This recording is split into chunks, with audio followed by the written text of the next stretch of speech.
வந்தே பாரத் ரயிலில் உணவில் மிதந்த வண்டிகள் அதிரடியாக ரூபாய் 50,000 அபராதம் விதித்த தெற்கு ரயில்வே. வாங்க என்னன்னு சொல்லி பார்க்கலாம். அதுக்கு முன்னாடி நம்ம சேனலை சப்ஸ்கிரைப் பண்ணலாம், சப்ஸ்கிரைப் பண்ணிக்கோங்க. இப்ப தகவலுக்குள்ள போகலாம்.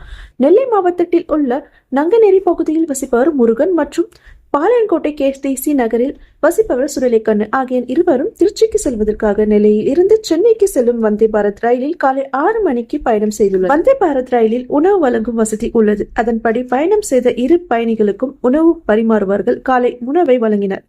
இட்லி, சாம்பார், வடை ஆகியன இந்த காலை உணவில் இருந்தது. இதனை சாப்பிட தொடங்கிய முருகன் சில மணி நேரத்திலேயே சாம்பாரில் 3 வண்டுகள் இருப்பதை கவனித்து அதிர்ச்சி அடைந்தார். இது குறித்து உணவு பரிமாறும் இவர்களிடம் தெரிவித்தனர். அதற்கு அவர்கள் உணவில் இருப்பது வண்டியிலே கடுகு சீரகம் என மழுப்பினர். ஆனால் முருகன் சாம்பாரில் எப்படி கடுகு சீரகம் ஊர்ந்து செல்லும் என தகராறில் ஈடுபட்டுள்ளனர். இருவருக்குள் நடந்த வாக்குவாதத்தை அருகில் இருந்தவர்கள் வீடியோவாக பதிவு செய்து வெளியிட்டனர். இந்த வீடியோ தற்போது சமூக வலைதளங்களில் பரவலாக பரவி வருகிறது.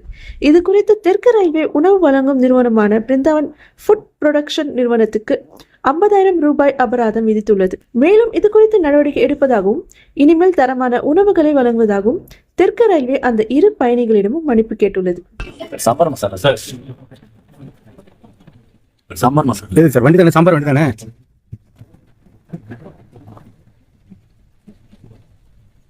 ஜீரா சாம்பார் ஜீரா மசாலா.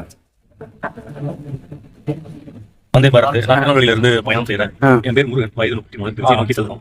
அதுல 3 வண்டிக்கும் சாப்பிடும்போது குழந்தை பயப்படும்போது 3 வண்டி சாம்பார் மசாலா சார். சாம்பார் மசாலா. இல்லை சார், வண்டி தானே, சாம்பார் வண்டி தானே. இது அதில் சாம்பார் வண்டி இருக்குல்ல, சாம்பார் மசாலா சார். என்ன சார் நீங்க இது சரியா பார்க்க வேண்டாமா? இப்படி நீங்க தந்தீங்கன்னா எப்படி சார்? நீங்க இதெல்லாம் கவனிக்க வேண்டாமா sir? Sambar masala sir. Sambar masala. Sambar masala sir. Jeera time. இப்ப பாருங்க சார், வண்டை இதை நீங்க இப்படி சொன்னீங்க என்ன சார் அர்த்தம்? தெளிவா தெரியுது வண்டு. ஓ வாங்க சார், பாருங்க சார். இப்ப மசாலா இருக்குன்னு சொல்லி வண்டு. ஜீரா சாம்பார் ஜீரா மசாலா. இது எனக்கு வண்டு தானே சார். மசாலா ஒரு நிமிஷம் சார், இந்த தலை தெரியுதா சார்? நான் குப்பை கவுத்தி போட்டிருக்கேன் சார். இதே மாதிரி 3 எண்ணம் எடுத்து அந்த சாரியில கொடுத்துருக்கேன் சார். நல்லா பாருங்க. இப்போ உங்களால சீன் பண்ண முடியுதா சார்? இந்த பாருங்க, நான் அழகா இருக்கேன் பாருங்க. இந்த பாருங்க சார், அதுல போட்டதுனால அதோட கால்கள் என்ன ஆயிட்டு கொஞ்சம் சுருங்கிட்டு சார். வண்டு அழகா தெரியுங்களா? தெரிய மாத்ததுல ஏன் சார்? ஆமா, நான் ஜீராவா இருந்தா கண்டிப்பா கையில எடுத்துக்க வேண்டாம் சார். அந்த ஜீராலையோ எல்லையோ கொஞ்சம் கிடந்துக்கலாம். அது எனக்கு ஏன் வந்துருக்கலாம். இப்போ ஓகே தானே சார்? சார் இல்ல இருந்துச்சு சார். நான் வந்தே பாரத் ரயில் வந்து காலையில வந்து 6 மணிக்கு ட்ரெயின் ஏறேன். அதுக்கப்புறம் ஒரு 7 மணிக்கு உணவு சாப்பிட்டேன். அந்த உணவு வந்து ஒரு 3 வகையான வந்து இருந்துச்சு. இந்த மட்டும் நான் எடுத்து சர்வீஸ் பண்ண அப்படின்னு பார்த்தேன். அதான் வந்து பார்த்துட்டு அது வந்து இல்லை ஜீரகம் அப்படின்னாங்க. அது ஜீரகலங்க வந்து அப்படின்னா என் கூட பயணிக்க பேசுறாங்க. நான் சொல்லணும் சார், அது இல்லாத வந்து அப்படிங்கிறத உறுதி செய்யறதுக்காண்டி நானும் வந்து வந்து அவங்க கையில இருந்து திரும்ப வாங்கி அதை பரப்பி போட்டு தலை எல்லாத்தையும் காட்டு.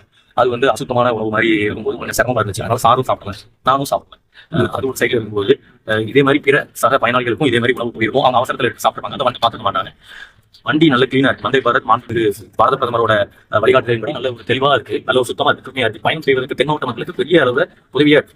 ஆனா அந்த சுகாதாரமற்ற உணவுனால எல்லாருக்குமே வந்து ஹெல்த் இஷ்யூஸ் கண்டிப்பா வரும். சின்ன பிள்ளைகள் நிறைய பேர் வராங்க, பெரியவங்க வராங்க. இந்த வண்டு கிடைக்கிற மாதிரி அத்தனை என்ன கிடந்ததை எடுத்து போட்டுப்பாங்கிறது எனக்கு தெரியாது.